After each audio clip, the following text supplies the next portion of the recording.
በተረፈ እንዴት ናችሁ? ሰላም ነው ወይ? ሁሉ ሰላም? በጣም ደክሞኛል። እውነቱን ለመናገር በጣም ድክም ብሎኝ ነው ያልኩት። ድክም ብሎኝ መጨረሻ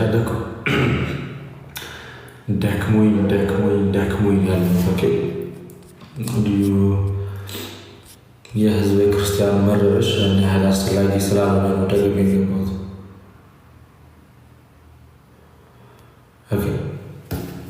ሁሌ ላይ መኖር የለበትም። 2 ቀን እኮ ነው ዛሬ፣ 2ኛ ቀን ነው። ያን ያህል ከባድ አይደለም። 2ኛ ቀን ሰው ሳምንትም ከዛ በላይ ተፈለው አይደለም። ሰው ሳምንት 2 ሳምንት ምናምን ስልኩን ዘጋግቶ ቲክቶኩን አጠፋፍቶ እኮ ሰው ይጠፋል እኮ። ምናልባት ከወቅታዊ ጉዳይ ጋር እያያዛችሁት ካልሆነ በስተቀር ሰው ስልኩን ዘግቶ አጠፋፍቶ ሁሉንም ነገር ምናምን እንትን ይላል። ብዙ መጨነቅ አስፈላጊ ነው ብዬ አላስብም። ብዙም አትጨነቁ። እግዚአብሔር ያለ ሁሉ ይሆናል። እግዚአብሔር መልካም ነው፣ መልካም አባት ነው ያለን። ስለዚህ ሰው ለራሱ ጊዜ መስጠት ይችላል። ጊዜ መውሰድ ይኖርበታል ሰው ከዛ አንጻር ብዙ እንትን አትበሉ። ያለበት ሁኔታ ያለቀ የተጣራ ነገር አሳውቃችኋለሁ። ለማንኛውም በዛም ማለት በዚህ ኦኬ።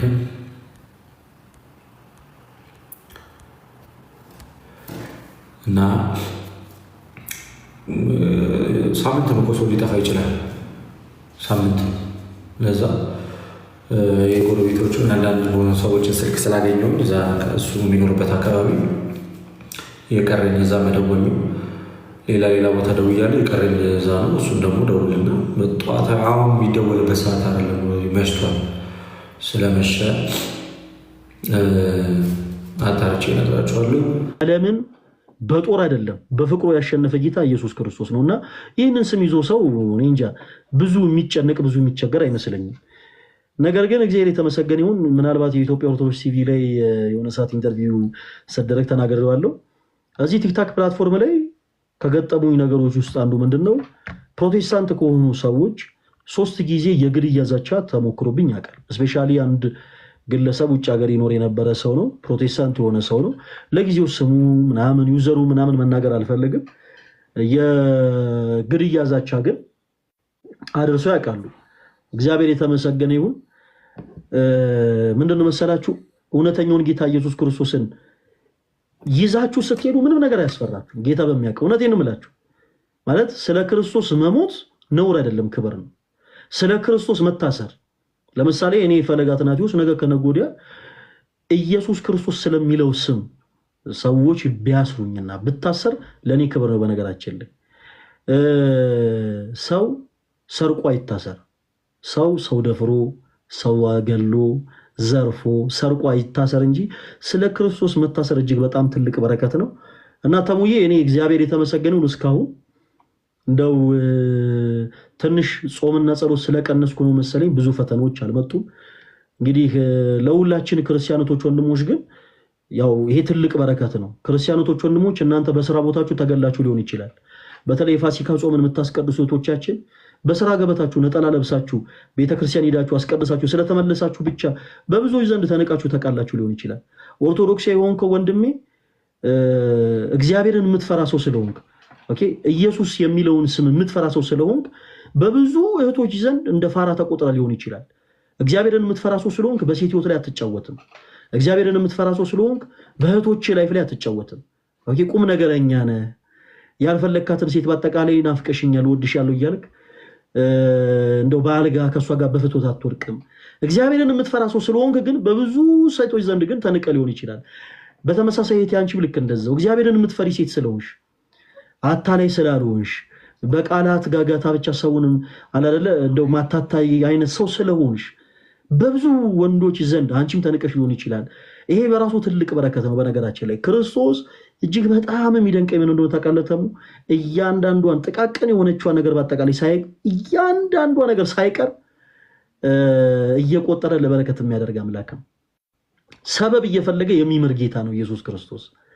እና በዚህ አጋጣሚ በእያንዳንዱ በስራ ገበታችሁ፣ በትምህርት ቦታችሁ፣ በትዳራችሁ፣ በጉርብትናችሁ በእያንዳንዱ ህይወታችሁ ስለዚህ ስም የተገፋችሁት ወንድሞቻችን፣ ስለዚህ ስም የተናቃችሁት ወንድሞቻችን፣ ስለዚህ ስም ተበላችሁ ፋራ የተበላችሁ እህት ወንድሞቻችን እግዚአብሔር አምላክ በእውነት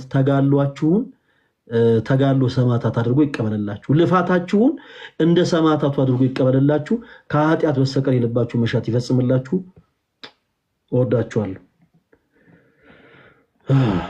ወንድማችን ሳሙ ይላል እና ቆንዬ በጣም በጣም ቃለ ሕይወት ያሰማልን። በቁም ነገሩ ስንመጣ ቃለ ሕይወት ያሰማልን። ድንቅ የሆነ ትምህርት ነው ያስተላለፉት። ደግሞ የሚያበረታ የሚያጸና ቃል ነው የሰጡት። ግን ከዚህ በፊት አንድ ሰው እርሶ ገስት ላይ ገብቶ ስለ ጸጉሮት አስተያየት ሰጥቶት ነበረ። የእሱን አስተያየት ሰምተው ጸጉሮትን የተቆረጡት? አዎ በእርግጥ ጸጉር ማለት ያው ጸጉሬ የራሴ ነው፣ የፐብሊክ አይደለም። ግን ቢሆንም እሱ ላይ ቆይ ጥሩ ብለዋል፣ ጥሩ አስተምረዋል።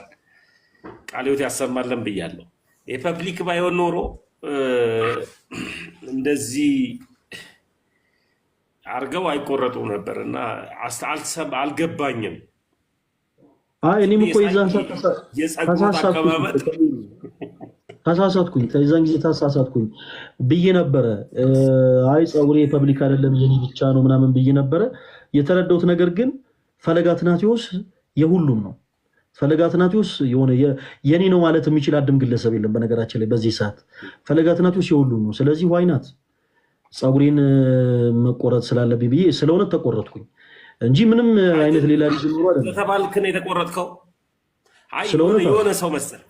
ዝም ብዬ ሳይ የሆነ ሰው መሰልክ። ማንም መሰልኩ?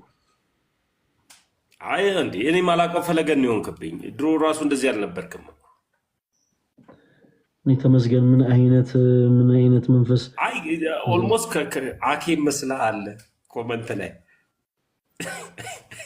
አራኪ ከፊት ለፊት እንደዚህ ጠቆር ያለ ነገር የለውም። አኪ እንደዚህ ከፊት ለፊት እንደዚህ ጠቆር ያለ እኮ ጸጉር የለውም። ምን ሆነ ነው? ኧረ ተሙ እያየ በደምብ ብዙ እህቶች ግን ቅራኔ ተሰምቷቸዋል። ወንድሞች ደስ ብሏቸዋል። ብዙ እህቶች ግን ቅር ብሏቸዋል። በምኑ ነው ቅር ያለው? ያኛው ያምር ነበር ነው